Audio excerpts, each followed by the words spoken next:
Hi, everyone, and welcome to the Safeguarding Resource and Support Hub conference, What's Next for Safeguarding Against Sexual Exploitation, Abuse and Harassment?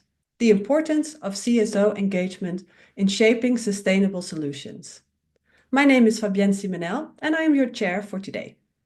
I'm accompanied by a great team that is working behind the scenes to running a smooth conference. They are Marie Dubost, our tech host, and then we have our interpreters who are Wella El Hanawi, Rehab El Sheikh, Clara Mesonabe, and Dionela Benis Ulloa. This conference is available in English, Arabic, and French. Please also be advised that this is a webinar that contains content on sexual exploitation, abuse, and harassment that some may find distressing. So please ensure that you seek support and look after yourself across these discussions. The Safeguarding Resource and Support Hub, or RSH, was launched in December 2019 with the mission to support low-resourced civil society organizations in the humanitarian and development sectors by enhancing their safeguarding policies and practices. As RSH approaches its 6th year, during this conference, we will be reflecting on the contributions, learning, and progress made in protection from sexual exploitation, abuse, and harassment, particularly the contributions and efforts of local CSOs in driving this progress. Over the next 2 days, we will also be addressing the challenges that CSOs face in implementing effective safeguarding practices and explore sustainable ways forward to overcome these barriers. We will recognize the collaborative efforts among CSOs and with the broader sector to enhance safeguarding measures and foster equitable partnerships that are necessary to make progress. By the end of this conference, we hope to leave with new ideas and a sense of renewed purpose and a strong emphasis on the important role that we all play to maintain the momentum and the critical role that civil society organizations must play to shape and define what's next for PSEAH. Our aim is to establish priorities and learn from each other about what is working to inform safer and survivor-centered SEAH prevention and response, with a strong emphasis on efforts that are led by and for CSOs. As we discuss and consider these important topics, we have invited a number of distinguished speakers representing CSOs, thought leaders, and PSEAH experts to share their reflections and experiences. Many of them were former RSH national representatives across our global hubs. We wish to thank all of you for joining us as we embark on a 2-day exploration of what is next for PSEAH and the importance of civil society engagement in shaping sustainable solutions. Now, with that in mind, I would like to welcome 3 speakers who will open this conference for us. We'll start with Peter Taylor, who is head of Safeguarding Unit at the UK Government's Foreign and Commonwealth and Development Office. He will set the scene by reflecting on the 6 years since the Safeguarding Summit. He will be followed by Emma Wokowu, the team leader of RSH, who will give us an overview of the conference objectives and what we hope to achieve over the next 2 days. And lastly, we'll hear from Alon Plato, Senior Policy Officer in PSEAH and Diversity from the International Council of Voluntary Agencies. The International Council of Voluntary Agencies is a global network of non-governmental organizations whose mission it is to make humanitarian action more principled and effective. He will highlight the role of CSOs in advancing safeguarding efforts, emphasizing their crucial contributions in shaping effective solutions and ensuring that their voices and experiences are central to the ongoing work in the sector. First, let's start with Peter Taylor. Peter, the floor is yours. Great, thank you very much, Fabienne, and fantastic to be here. Thank you to the organisers and the interpreters, and thank you for giving me the privilege of speaking and sharing some reflections. So I've been involved in international developments and humanitarian programmes, many involving CSOs for around 25 years. I've been working almost exclusively on safeguarding for the last 7 years, and this is a topic I care deeply about. The term safeguarding is contested. Some people criticise the term as being unclear, but in some contexts, not explicitly using the word sexual can be more helpful than not. Some people don't like the acronym SEAH, which stands for sexual exploitation, sexual abuse, and sexual harassment, as they argue with some reason that it dilutes the seriousness of what we're talking about. So SEAH as a term should always be spelled out when it's first used, when speaking or writing. But when you have limited time and space, like now, it allows more focus on the substance of what you want to say. So I will use the term SEAH or SEAH. Fundamentally, though, we're talking about safeguarding or protecting vulnerable people from SEAH linked to aid projects, which means we need better prevention and better response when cases happen. So today's conference comes at such an important time. I believe we are at a critical make or break moment, as we say in English. The last 20 years or so have seen cycles of work on safeguarding against SEAH. We've had a crisis followed by a surge of activity and interest in tackling sexual harms.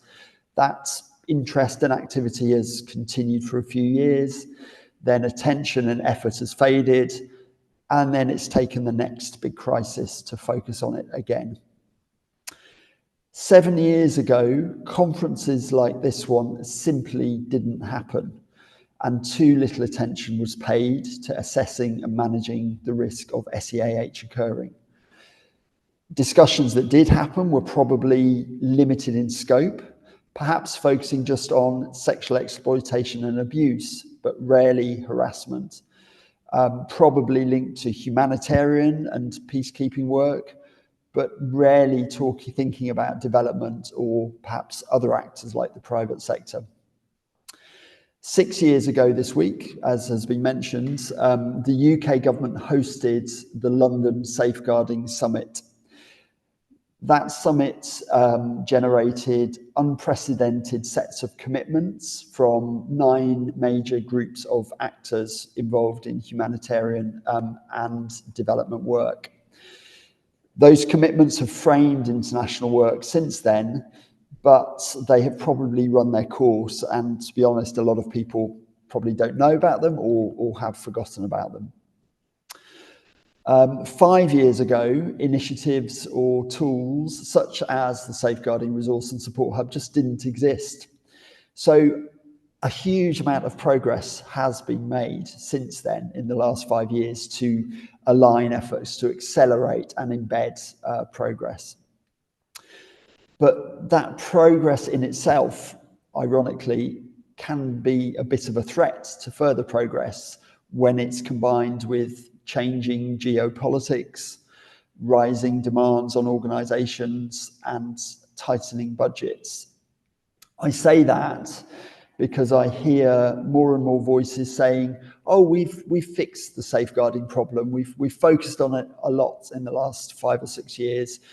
Or people say, we can't afford to invest in safeguarding when budgets are tight. Or, well, yes, it's important, but we risk losing out on business or influence if we talk about it because it's difficult to talk about. So I think that the question for us and why this is so important now is, will the next conference like this in 5 years' time be looking to build on further progress made between now and then? Or will it be wondering what went wrong and how did we lose momentum? So let me flag 4 areas which I believe are critical to making sure it's the first, that in 5 years' time we can look back on further good progress that's been made. So the first area is really this point about commitment to tackling SEAH. We need commitment from national governments, organisations, leaders within organisations, programme leads, and all individuals. In the Foreign, Commonwealth and Development Office in the UK, where I work, we say that safeguarding is everyone's responsibility. Now, the risk of saying everyone is that no one does it and blames everyone when things go wrong.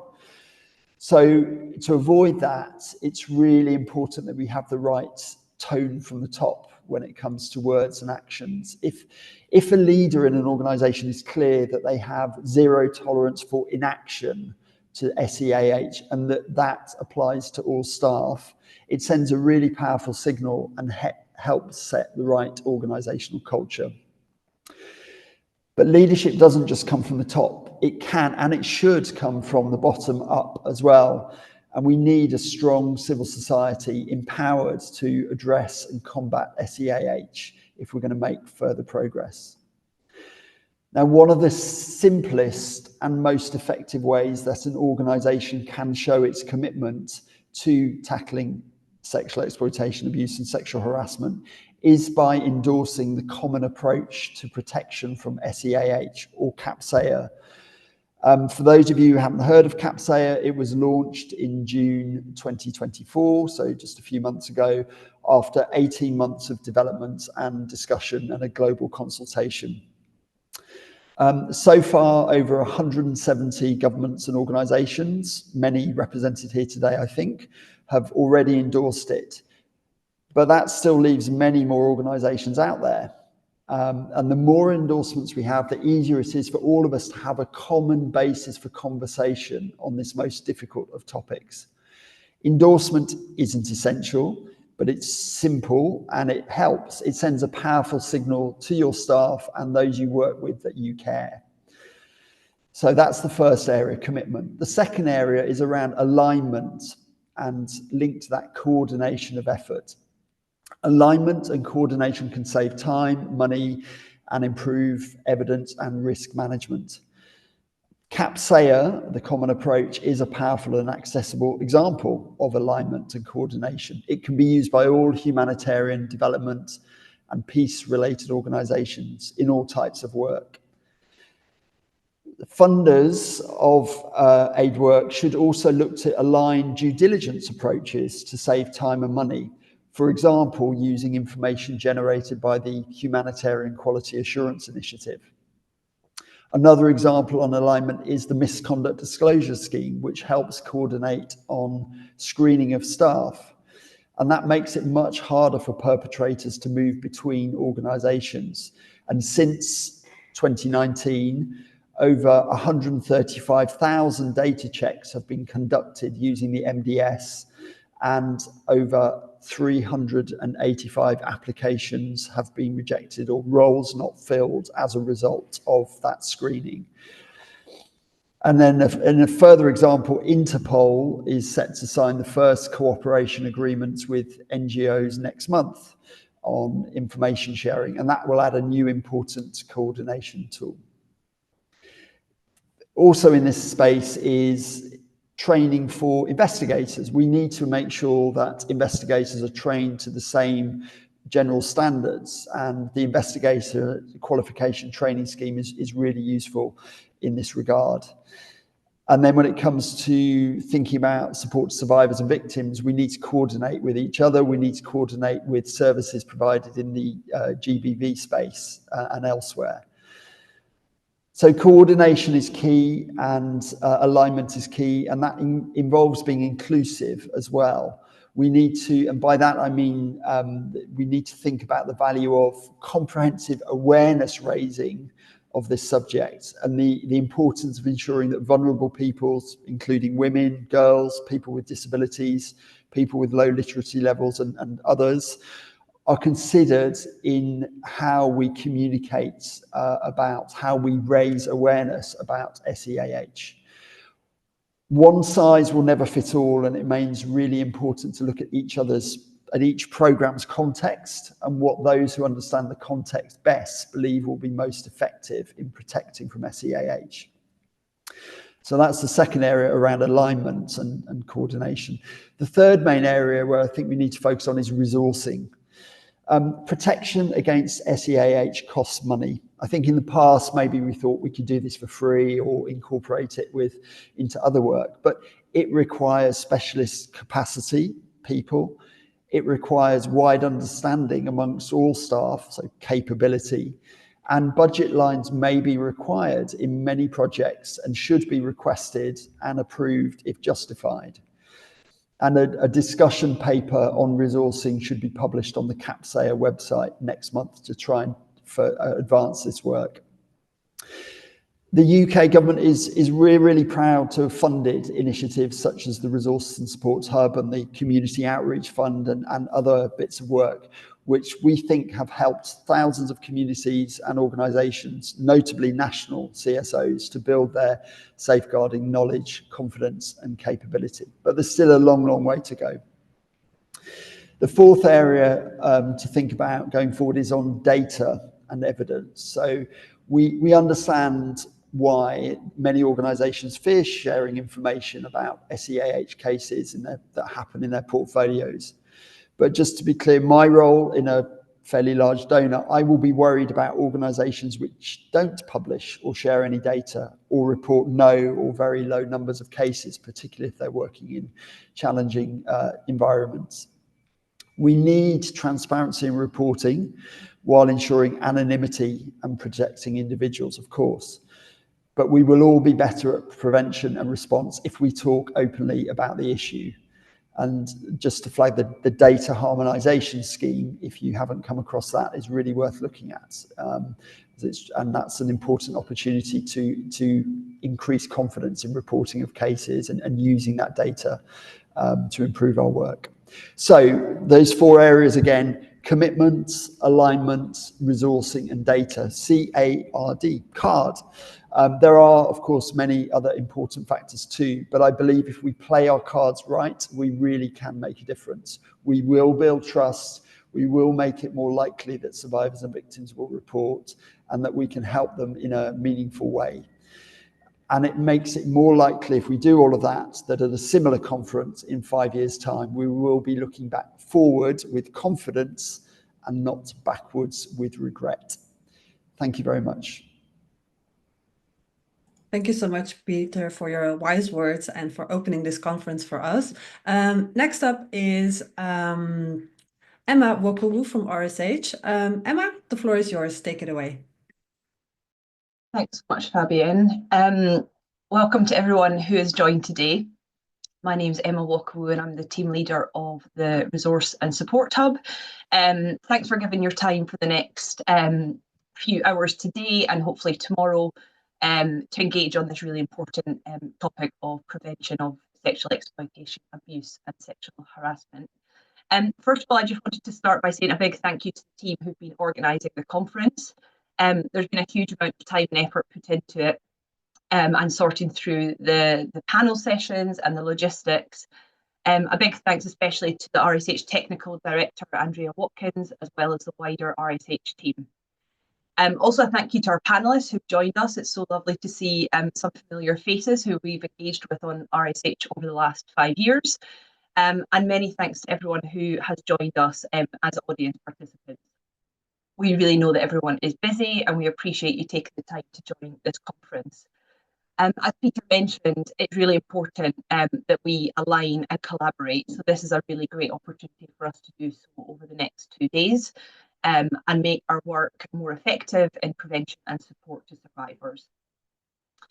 Since 2018, when the Safeguarding Summit took place, the world has changed. There's more climate change disasters, more displacement. We're seeing a more divided world and, of course, more pressure on funding. Most of all, there is more abuse being uncovered, and these issues have further exacerbated gender equality across the world.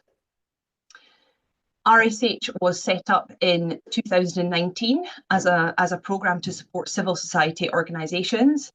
And at this point, we've worked specifically in 12 countries and engaged stakeholders on a daily basis.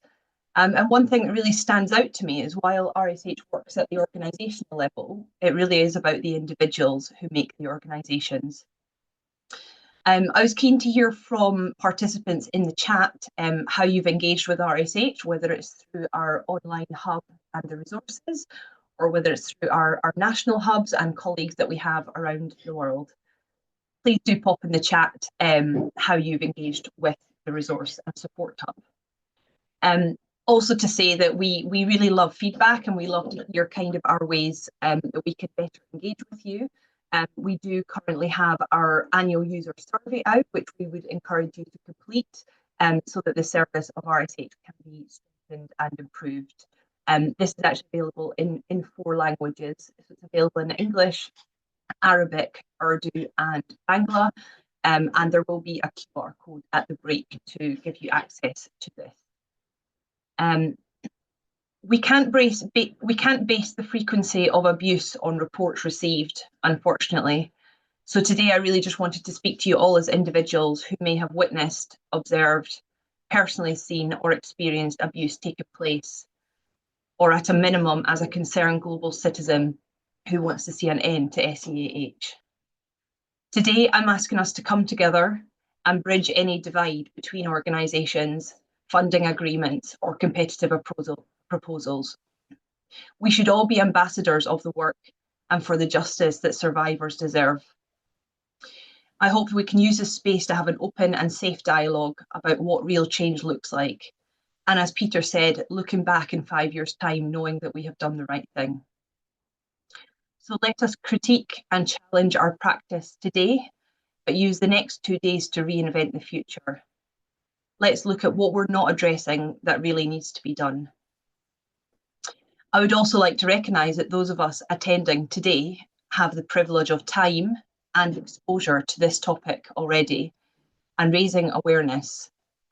But there are also lots who have not had this privilege. So throughout today and tomorrow, I'd like everyone to think about how we can be ambassadors in our own countries and in the countries that we visit through our work. As we surround ourselves with like-minded individuals, I encourage you to use this conference to find people in your district, province, region, state, country, sector, who might want to join forces and fight this fight that we are here to do. So a warm welcome to the conference again. We encourage you to take part in the conversations through the chat and looking forward to the discussions in the next 2 days. Thanks so much. Thank you so much, Emma, and not only for your speech, but also for your call to action. We have our final keynote speaker here, who is Alon Plato from the International Council of Voluntary Agencies. Alon, the floor is yours. Thank you so much, Fabienne, and thank you, Emma and Peter and RSH for inviting me to be here today. It's really a pleasure. My name is Alon Plato. I am the lead for ICVA on safeguarding. And for those that may not know, ICVA is the International Council of Voluntary Agencies, a network of over 160 NGOs, both international and local, present in all major humanitarian coordination mechanisms and decision-making forums, and representing our members and CSOs beyond in key policy and practice decisions at global and regional levels. PSEAH is one of the priority areas for our members, and we work hard to both impact global policies and help local actors strengthen their capacity on PSEAH. This is why in 2022, ICVA joined the Resource and Support Hub as a consortium partner to connect the amazing work that RSH is doing in strengthening capacities of CSOs to ICVA's vast network around the globe and experience with PSEAH policy and practice. We know that the humanitarian financing landscape is worsening, and we often hear from local NGOs that they do not have access to dedicated funding to build capacity and expertise on PSEAH. Our own projects, such as the PSEAH Community Outreach and Communication Fund, which gives financial and technical support to local NGOs, try to fill this gap. Indeed, additional dedicated funding for CSOs is needed, as Peter said, but innovative approaches are needed too, and through RSH, we provide both global, regional, and national support to local CSOs, including training, coaching, a directory of experts, and countless materials to help CSOs improve their policies and systems. Why are we focusing on CSOs today? That's because the role of civil society cannot be underestimated. CSOs are bearing the biggest share of implementation in both humanitarian and development contexts. And as those standing at the front line, local NGOs especially are the ones closest to communities and often best suited to deliver in a way that is truly adapted to the needs. They not only deliver aid, but do so in ways that are deeply embedded in community trust, local culture, and actual needs. They bring a unique perspective that others sometimes cannot. Yet, as global policy marches forward on PSEAH, developing more guidance and requirements from implementers, these organizations are often the ones that will be required to adapt and struggle to match their policies and practice to new demands, which require not only funds and human resources, but also a lot of technical capacity and support. Despite these challenges, local CSOs are increasingly taking part in coordination mechanisms such as PSEAH networks, but they still have a lot more potential to claim space within these mechanisms and influence decisions that impact their work. That's why this conference is so important. It's not just an event. It is a platform to highlight the voices, experiences, and needs of CSOs. That this moment allows civil society to showcase the crucial role it plays in safeguarding, and more importantly, it provides the opportunity for their feedback, challenges, and successes to shape future safeguarding policies and practices. And what a better platform for this discussion than RSH. This event is timely and an opportunity for this critical conversation. It is a chance to bring together diverse perspectives and showcase the roles of CSOs, their contributions and best practices in safeguarding through an intersectional lens on topics such as localization, inclusion, and culture change in the face of very challenging contexts.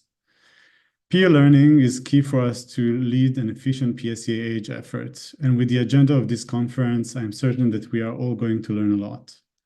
So I want to thank you all for being part of this important event today and tomorrow. Let's continue to ensure that civil society voices remain at the center of safeguarding discussions and that together we create safer programming and a more accountable future for everyone. Thank you. Thank you so much, Alon. The three of you have really set the scene for today's conference.